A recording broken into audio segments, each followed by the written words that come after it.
Hi everyone. So today I will like to share the problem of the daily lead code challenge, linked list random node. So the problem state, you can read the problem statement from here. The problem statement says us to implement a class solution and its function get random, which manages to select a random node from a given linked list and return the value of that random node. So here is a C++ implementation of the solution, and the explanation part of the problem is also attached later on in this video. First of all, you can take the screenshot of the C++ solution. So a nice solution to this problem is that first of all, we will be using the rand function in C++, which is an inbuilt function to generate a random number. So this rand function will get us a random number from 0 to n minus 1. Now either traverse the linked list for this index I and get the node at index I of linked list. That is कि हमने ट्रेवर्स किया link list को इस random index आई के लिए, और फिर जब हमें वो नोड मिल गया उस पोजीशन पे तो हमने उसकी वैल्यू रिटर्न कर दी. ठीक है. So the time complexity for this approach will be O of n per call to get random function, क्योंकि हम बार बार लिंक लिस्ट को ट्रेवर्स कर रहे होंगे. So time complexity O of n हो जाएगी, where n is the size of the link list. This time complexity the worst time complexity. And space complexity will be O of 1 because we are not using any extra space. An alternative approach is that we add all the values of the linked list to an array list initially, and then again जैसे हमने ये random number generate करा from 0 to n minus 1 in this way, and जब हमें मिल गया वो random number तो हमने उस array list के उस random number की जो index है वो value return कर दी. तो इस अप्रोच की टाइम कॉम्प्लेक्सिटी भी O ऑफ n होगी. O ऑफ n क्यों होगी? क्योंकि इनिशियली तो हमने array लिस्ट में सारी वैल्यूज़ ऐड करी होंगी ना. तो जब array लिस्ट में सारी वैल्यूज़ ऐड करी होंगी लिंक लिस्ट की, तो हमने पूरी लिंक लिस्ट ट्रैवर्स करी होगी, जो time complexity O of n बना देता है. लेकिन उसके बाद जब हम गेट रैंडम फंक्शन कॉल करते होंगे ना, तो हमें बस एक रैंडम नंबर जनरेट किया और उसकी उस इंडेक्स पर वैल्यू रिटर्न कर दी, तो वो O ऑफ 1 हो जाता है. हाउएवर इसमें ना एक ये डिसएडवांटेज है इस अप्रोच में कि space complexity O of n हो जाती है, because we are making a new array list, right. So the most optimise approach for this problem is by using the reservoir sampling technique. So reservoir sampling technique क्या होती है? जैसे हमें ये ensure करना है ना कि सारे जो भी इंडेक्सेस हैं लिंक लिस्ट में, मतलब सारे नोड्स हैं, वो इक्विप्रोबेबल हो, उनकी इक्वल प्रोबेबिलिटी हो चूज़ होने की. सो रिजर्वायर सैम्पलिंग टेक्निक ये इंश्योर करता है. इसका सूडो कोड ये होता है, जैसे इनिशियली हमने मान लो एक इंटीजर रेज लिया -1, और टी जो पॉइंटर है, नोड पॉइंटर है, उसको हमने हेड पे पॉइंट कर दिया. तो उसके बाद ना हमने एक लूप चलाई from i is equal to 1. Condition हमने ये डाली कि जब तक टी नल नहीं हो जाता, और i को हम इंक्रीमेंट करते जा रहे हैं. हमने एक वेरिएबल बनाया x और उसको असाइन करी any random value from 1 to i. आप देख सकते हैं क्योंकि रैंड प्लस परसेंटेज आई की वैल्यू 0 to i माइनस 1 तक होगी, और +1 करेंगे तो सारी वैल्यूज़ 1 to i के बीच में हो जाएंगी.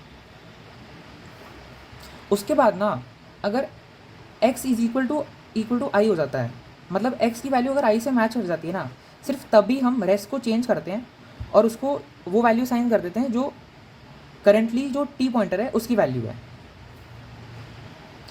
और अगर ऐसा नहीं होता तो हम वैसे टी को नेक्स्ट पे शिफ्ट कर देते हैं और रिटर्न कर देते हैं एंड में रेस, जब लूप एंड हो जाती है.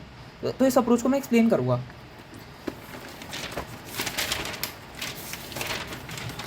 फॉर एग्जांपल, जैसे मान लीजिए कि हमारी लिंक लिस्ट ये है,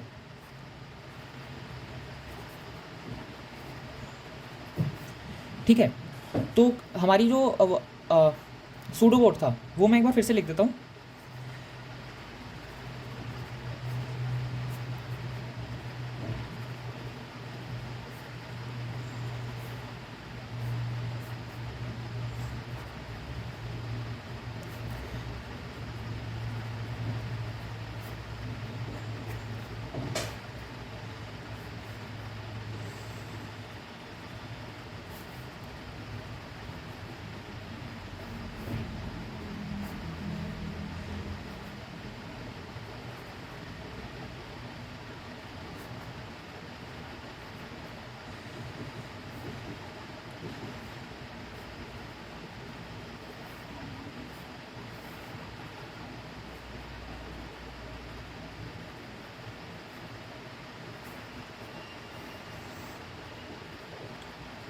ये था ना हमारा pseudo code reservoir sampling problem के लिए।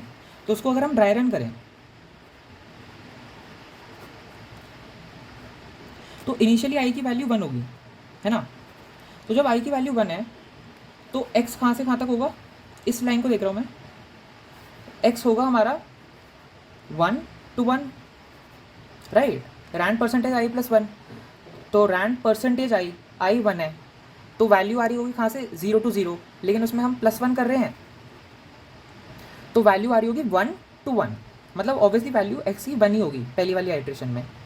तो जब एक्स की वैल्यू 1 होगी तो इनिशियली टी तो हेड को पॉइंट कर रहा है, टी तो हेड को पॉइंट कर रहा था ना, तो एक्स की वैल्यू आई के बराबर है, तो रेस की वैल्यू साइन हो जाएगी 1, जो कि टी की वैल्यू है इनिशियल, अभी हेड की जो वैल्यू थी, जो टी पॉइंटर की वैल्यू थी, ठीक है। तो ये हमारी पहली आइट्रेशन एंड हो गई और टी को हमने फॉरवर्ड शिफ्ट कर दिया, मतलब अब टी हो गया ये। उसके बाद हम सेकेंड आइट्रेशन पे आते हैं।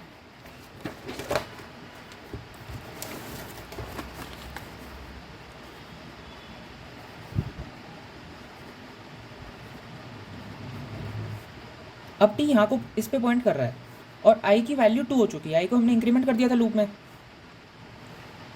सो अब जो एक्स की वैल्यू आएगी वो आएगी 1 to 2, कोई भी रैंडम वैल्यू आएगी, है ना। एक चीज़ मैं इसमें एक्सप्लेन करना चाहूँगा कि पहली आइट्रेशन में क्या प्रोबेबिलिटी है कि फर्स्ट वाला इंडेक्स चूज होगा, उसकी प्रोबेबिलिटी होगी 1/1। क्यों प्रोबेबिलिटी होगी 1/1? बिकॉज एक्स की वैल्यू यार 1 से 1 तक ही हो सकती है, तो डेफिनेटली पहली वाली आइट्रेशन में तो जो टी है वो एक ही पोजीशन पे स्क्रॉल डाउन कर सकता है जो कि हेड है, और वो डेफिनेटली चूज होगी, तो एक्स की जो इनिशियल वैल्यू है वो रेस की जो एक्स की जो इनिशियल वैल्यू है वो डेफिनेटली आई से मैच होगी, और रेस डेफिनेटली अपडेट होगा टी की हेड की वैल्यू से, ठीक है। इसलिए प्रोबेबिलिटी हो जाएगी 1/1। आगे मैं एक्सप्लेन कर दूंगा, इससे तुम्हारी और क्लैरिटी बढ़ेगी जब एक्सप्लेन करूँगा। तो सेकेंड आइट्रेशन में एक्स की वैल्यू हो सकती है 1 to 2, यानी टी अभी इसको पॉइंट कर रहा है, सो एक्स की वैल्यू 1 to 2 हो सकती है, यानी एक्स या तो 1 आएगा या एक्स 2 आएगा। मान लो एक्स 2 आ गया तो हमारी कंडीशन मैच कर जाएगी, एक्स इज इक्वल टू आई की कंडीशन मैच कर जाएगी ना। तो अगर ये कंडीशन मैच करी तो फिर रेस को अपडेट करते हैं हम, सूडो कोड में हमने देखा था कि अगर ये वाली कंडीशन मैच कर जाती है तो रेस को हम अपडेट कर देते हैं जो करंट टी की वैल्यू होती है उससे, तो रेस तब तो भैया 2 हो जाएगा। अभी रेस क्या था, फर्स्ट आइट्रेशन से रेस 1 होके आया था, तब रेस 2 हो जाएगा अगर कंडीशन मैच करी, और अगर कंडीशन नहीं मैच करी यानी एक्स नॉट इक्वल टू आई है तो एक्स क्या होगा, डेफिनेटली एक्स 1 होगा इस केस में, तो फिर रेस अपडेट होगा नहीं और हम लूप के आगे बढ़ जाएंगे,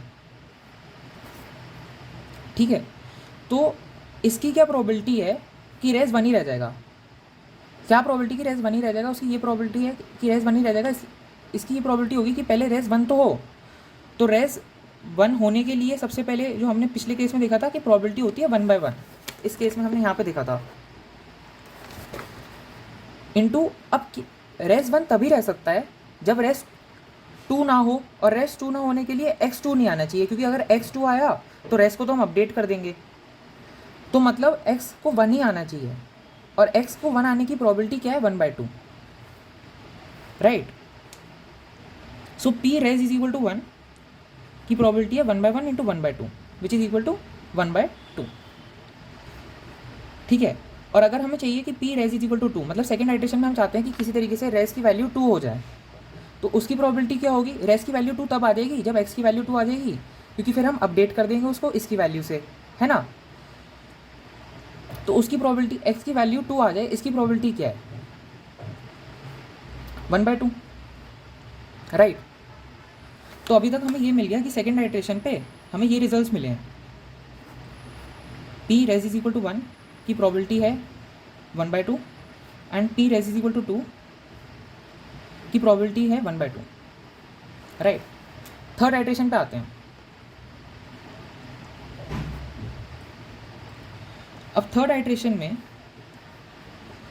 x इज इक्वल टू आई, तो क्योंकि 3 हो चुका है इंक्रीमेंट कर रहे थे ना माई को लूप में, तो x is equal to rand percentage 3 + 1,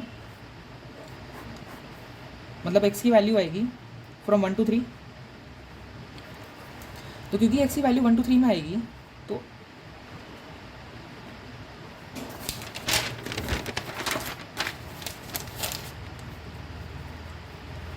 suppose मान लो x 3 आ जाता है, तो अगर x 3 आ गया तो कंडीशन मैच कर जाएगी x is equal to y, और x is equal to y condition जैसी मैच करती है तो हमें ये पता है कि हम अपडेट करते हैं रेस की वैल्यू को जो करंट t की वैल्यू है उससे। और करंट t की वैल्यू क्या है, थर्ड आइट्रेशन में हम हमारी लूप में हम एंड में ये कर रहे हैं ना कि t को हम फॉरवर्ड मूव कर देते हैं, 1+ कर देते हैं t से। तो इनिशियली t इधर था, फिर t इधर आ गया सेकेंड आइट्रेशन में, थर्ड आइट्रेशन में t इसको पॉइंट कर रहा होगा, राइट। तो जब t इसको पॉइंट कर रहा है थर्ड आइट्रेशन में, तो अगर x इज इक्वल टू 3 आ जाता है तो कंडीशन मैच करेगी, तो रेस को हम 3 असाइन कर देंगे। तो basically p res is equal to 3, मतलब क्या प्रोबेबिलिटी है कि थर्ड आइट्रेशन में रेस की वैल्यू 3 हो जाएगी। वो यही है कि थर्ड आइट्रेशन में बस x इज इक्वल टू 3 आ जाए तो हम अपडेट कर देंगे रेस की वैल्यू को। और p x is equal to 3 हमें पता है 1/3 है, क्योंकि ये सारे इक्वल प्रोबेबल होते हैं ना, 1 x की वैल्यू 1 हो या फिर 2 हो या फिर 3 आए, इसकी सबकी प्रोबेबिलिटी 1/3 होती है, राइट। तो p रेस इक्वल टू 3 1/3 हो जाता है, ठीक है। आगे देखें तो what is the probability that p res is equal to 2 is equal to p पहले रेस इज इक्वल टू 2 हो तो सही, उसकी क्या प्रोबेबिलिटी है, मतलब रेस इक्वल टू 2 कौन सी आइट्रेशन में हो सकता था, सेकेंड आइट्रेशन में हो सकता था, राइट। फर्स्ट आइट्रेशन में तो चॉइस ही नहीं थी, सेकेंड आइट्रेशन में हमारे पास आ रहा था कि p res is equal to 2 की प्रोबेबिलिटी आ जाती है।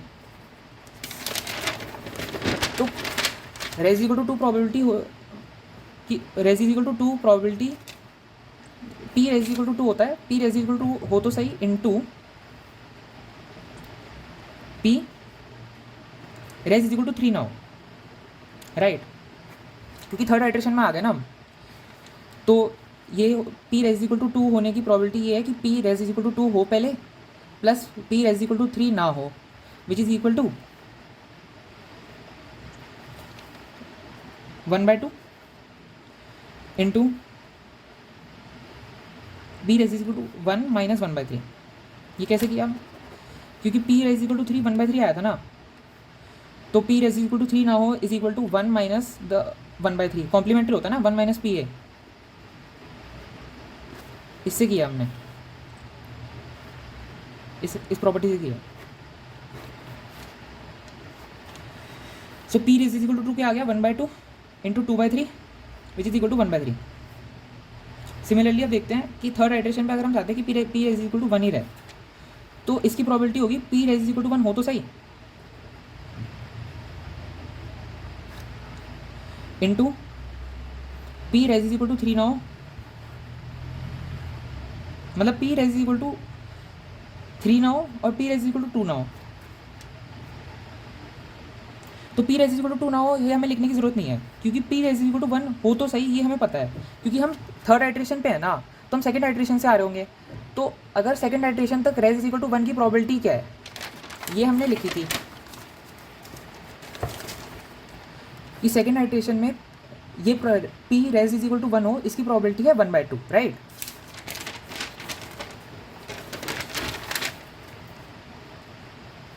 ठीक है, तो सेकंड आइट्रेशन तक ये प्रोबेबिलिटी है कि रेस इज इक्वल टू 1 होगा इनटू, अब क्योंकि हम थर्ड आइट्रेशन पे है ना, तो बस हमें ये मैनेज करना है कि p res is equal to 3 ना हो, और रेस इज इक्वल टू 3 ना होने के लिए हमें पता है कि थर्ड आइट्रेशन पे p res is equal to 3 1/3 है, तो p res is equal to 3 ना हो इसकी प्रोबेबिलिटी होगी 1 minus 1/3 by similar using the similar property p is equal to 1 minus complement of p है, तो इसकी प्रोबेबिलिटी होगी 1/2 into 2/3 which is equal to 1/3। आगे चलते हैं, अब आ गए हम फोर्थ आइट्रेशन पर, राइट। अभी तक हमारे पास क्या रिजल्ट्स हैं, हमारे पास रिजल्ट हैं थर्ड आइट्रेशन के कि p रेस इक्वल टू 1 की प्रोबेबिलिटी है 1/3 which is equal to p res equal to 2 की प्रोबेबिलिटी भी 1/3 है, and p res equal to 3 की प्रोबेबिलिटी भी 1/3 है, राइट। ये हमारे पास रिजल्ट्स आ गए थे, यहाँ से हमने लिखे थे, कैलकुलेट कर रखे सारे, राइट। तो अब हम फोर्थ आइट्रेशन पे आते हैं, तो x जो होगा वो अब आएगा 1 to 4, राइट। रैंड परसेंटेज 4 + 1, ये हमारी लिंक लिस्ट है। और सिंस t को हम हर आइट्रेशन पे इंक्रीमेंट कर रहे थे, तो फोर्थ आइट्रेशन पे वो फोर्थ नोड को पॉइंट कर रहा होगा लिंक लिस्ट के, यानी ये, राइट। तो t इस पे पॉइंट कर रहा है। अब हम कह रहे हैं कि अगर x और i जो होगा फोर्थ आइट्रेशन पे वो होगा 4, क्योंकि i को भी हम इंक्रीमेंट करते जा रहे थे हर आइट्रेशन पे। तो अगर x i के बराबर हो जाता है, यानी अगर x 4 के बराबर हो जाता है ना, सिर्फ तभी हम रेस को इंक्रीमेंट करेंगे, मतलब रेस की वैल्यू सेट कर देंगे जो करंट t की वैल्यू है उससे। तो x के पास क्या चॉइसेस हैं, या तो 1 होगा, या फिर 2 होगा, या फिर 3 होगा, या फिर 4 होगा। अगर मान लो x 4 आ ही गया, तो x की वैल्यू मैच कर गई i से, और क्योंकि x की वैल्यू मैच i से कर गई, तो हम रेस की वैल्यू कर देंगे 4। तो इसकी प्रोबेबिलिटी क्या है कि फोर्थ आइट्रेशन पे p रेस = 4 हो जाएगा। इसकी प्रोबेबिलिटी है 1/4, क्योंकि x = 4 आने की प्रोबेबिलिटी 1/4 है। तो x = 4 जैसे ही आएगा तो डेफिनेटली हम रेस को अपडेट ही कर देंगे t की वैल्यू से, राइट। जैसे हमने प्रीवियस केसेस में देखा था, वैसे ही यहाँ पे भी हम कह रहे हैं कि p रेस = 4 = 1/4 है। आगे चले हम, तो what will be the probability that res = 3। तो इसका मतलब हम ये चाहते हैं कि फोर्थ आइट्रेशन पे भी रेस 3 रहे। तो इसकी प्रोबेबिलिटी है कि थर्ड आइट्रेशन तक p रेस = 3 रहना चाहिए, यानी p res = 3 till third iteration into p res = 4 ना हो in fourth iteration, which is equal to, ये तो हमने यहाँ से देख लिया, तो ये हुआ 1/3 इंटू p रेस = 4 ना हो, again by the complementary law that complement of pa is 1 - pa। हमने इसको लिख दिया कि p रेस = 4 ना हो is equal to 1 - 1/4, which is equal to 1/3 into 3/4। तो इसकी प्रॉबिलिटी क्या आ गई, 1/4। सिमिलरली p रेस = 2, कि अगर हम चाहते हैं कि फोर्थ आइट्रेशन पे भी जो रेस की वैल्यू है वो 2 रहे, यानी सेकेंड नोड वाली जो वैल्यू है ना वो हो, तो उसकी प्रोबेबिलिटी क्या होगी, that will be equal to कि p res = 2 till third iteration into p res = 4 ना हो इन फोर्थ आइट्रेशन, राइट। इसकी वैल्यू भी होगी, थर्ड आइट्रेशन तक हमें पता है p रेस = 2 है 1/3 इंटू p रेस = 4 ना हो इन फोर्थ आइट्रेशन, इसकी प्रोबेबिलिटी होगी 1 - 1/4, which is equal to 1/3 into 3/4, which is equal to 1/4। Similarly p res = 1 की वैल्यू भी आ जाएगी 1/4।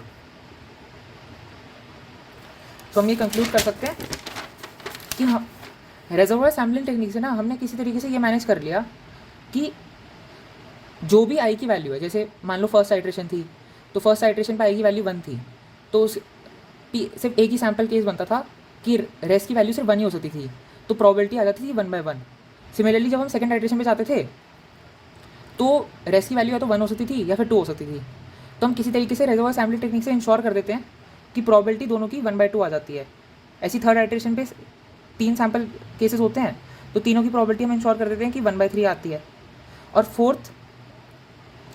जब फोर्थ आइट्रेशन रन करते हैं तो हम किसी तरीके से ये इंश्योर कर लेते हैं कि p रेस = 1 की probability, p res = 2, p res = 3, p res = 4, इन सब की प्रोबेबिलिटी 1/4 हो जाती है। तो इससे हमने ये इंश्योर कर लिया कि e की प्रोबेबल होगा सारे नोड्स की वैल्यू चूज होना, राइट। और इस अप्रोच की टाइम कॉम्प्लेक्सिटी क्या है, क्योंकि देखो ये लूप हम तब से रन कर रहे हैं, स्टार्ट में t हेड की वैल्यू को असाइन कर दिया हमने t पॉइंटर को, और तब तक असाइन करते जा रहे हैं तब तक t नल नहीं हो जाता। तो बेसिकली हम पूरी लिंक लिस्ट ट्रैवर्स कर रहे हैं, तो टाइम कॉम्प्लेक्सिटी हो गई O(n) पर call to random function, right.